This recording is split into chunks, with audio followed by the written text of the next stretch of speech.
Bonjour à tous, le nouveau Land Rover Defender dans le prochain 007, l'ultime Saab 9.3 vendu, une étonnante manière de recharger une voiture électrique et la présentation de la Yaris GR4 reportée, c'est notre menu du jour. Avant cela, on parle malus.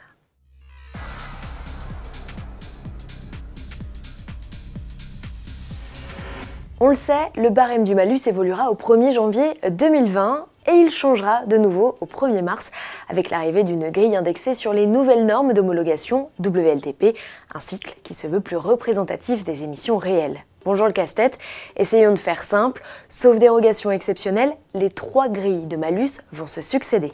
La grille 2019 s'appliquera à tous les véhicules livrés jusqu'au 31 décembre. La grille 2020, toujours indexée sur les consommations en NEDC corrélées, s'appliquera, elle, aux véhicules livrés entre le 1er janvier et le 29 février 2020. Pour mémoire, la taxe concernera dorénavant les véhicules émettant des 110 grammes de CO2 contre 117 aujourd'hui, avec une mise de départ à 50 € contre 35 actuellement. Enfin, au 1er mars entrera en vigueur la grille 2020 établie selon le barème WLTP. Avec ce nouveau cycle, les consos augmentent de 25% en moyenne. Les véhicules seront donc taxés des 138 grammes de CO2 par kilomètre avec un ticket d'entrée toujours fixé à 50 €. Les professionnels de l'auto s'inquiètent de ce manque de lisibilité qui pourrait effrayer les acheteurs et bloquer les ventes début 2020. Il est urgent que le gouvernement réagisse en définissant une feuille de route plus claire et stable, demande le CNPA. Le casting automobile du prochain James Bond s'étoffe encore. Outre 4 Aston Martin, une DB5, une V8 Vantage, une DBS Superleggera et une Valhalla, Land Rover annonce sa participation avec 4 modèles aussi.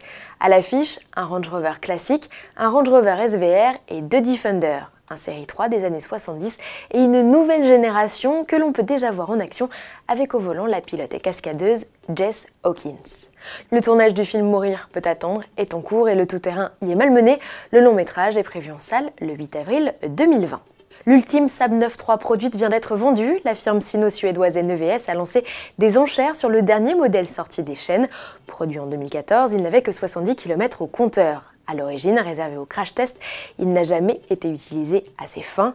Mis en vente début novembre, cette Aero Turbo 4 de 220 chevaux a finalement été adjugée 43 000 € à un collectionneur danois. Elle faisait partie d'une série de 420 modèles reconstruits dès la fin 2013, mais ça c'était avant que le chinois NEVS ne perde les droits d'utilisation du nom Saab et du célèbre logo avec le griffon. Recharger sa voiture électrique en faisant du bruit, vous n'êtes pas entré dans une nouvelle dimension. Ce que je vous dis est bien réel et s'est déroulé en plein Paris en octobre dernier. Peugeot et l'agence de communication BETC ont équipé des panneaux publicitaires de capteurs acoustiques piézoélectriques.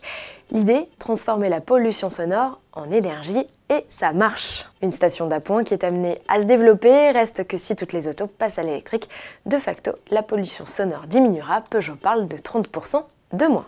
Une dernière info pour la route, Toyota, qui comptait présenter une Yaris énervée sur le rallye d'Australie, a dû revoir ses plans suite à l'annulation de la manche. La révélation de la Yaris GR4 n'a pas été reprogrammée pour le moment. La suppression de l'épreuve a également empêché le constructeur nippon de se battre pour le titre constructeur.